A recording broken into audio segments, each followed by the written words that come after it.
பற்பர விருத்தி அடைந்து மகா பெரியவனாய் மாறுவது. அதற்கு என்ன வழியை தேவன் வைத்திருக்கிறார், அந்த பாதையை பின்பற்றுவது எப்படி என்பது எல்லா ஃபார்முலாவும் வேதத்தில் தேவன் கொடுத்துதான் நம்ம கையில் என்ன பண்ணியிருக்கிறாரு, கொடுத்து வச்சிருக்கிறாரு. நம்ம இப்போ அதை பாருங்க, எடுக்கிறது, முத்தம் கொடுக்கறது, கக்கத்தில் வைக்கிறது, இங்கே வைக்கிறது, தலையில் வச்சுக்கிறது, இப்படி தான் இருக்குதுங்க.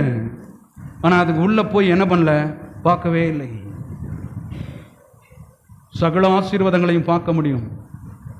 ஆமாம், எங்கள் அப்பா அம்மா கொண்டு வந்து இந்த பில்டிங்கை கட்டி கொடுக்கல. எங்கள் அப்பா அம்மா பாருங்கள் என் பிள்ளைங்களை படிக்க வைக்கல.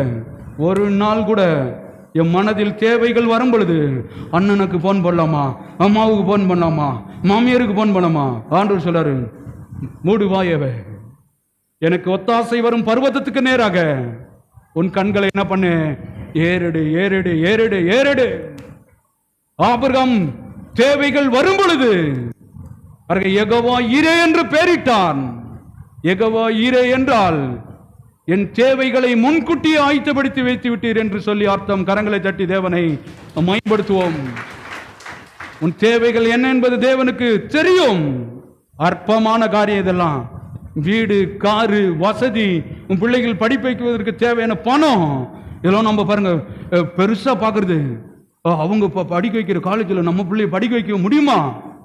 எல்லாம் பிசாசு சொல்லுகிற பொய். ஆண்டவர் சொல்றாரு, முடியாது என்ற போது முடியும் என்றாரே.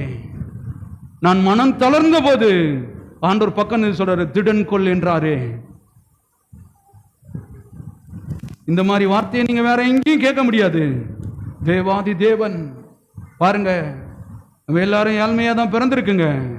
அது உன் தப்போ அப்பா அம்மா தப்போ கிடையாது. தேவன் சொல்லுகிறான், இயேசுவை ஏற்றுக்கொண்டோம், இன்னும் ஏழ்மைத்தனத்தில் ஏழ்மை கோலத்தில் இன்னும் அதே பேச்சு அதே பார்வை இருப்பது தேவனுக்கு அவமானத்தை கொண்டு வருகிறது.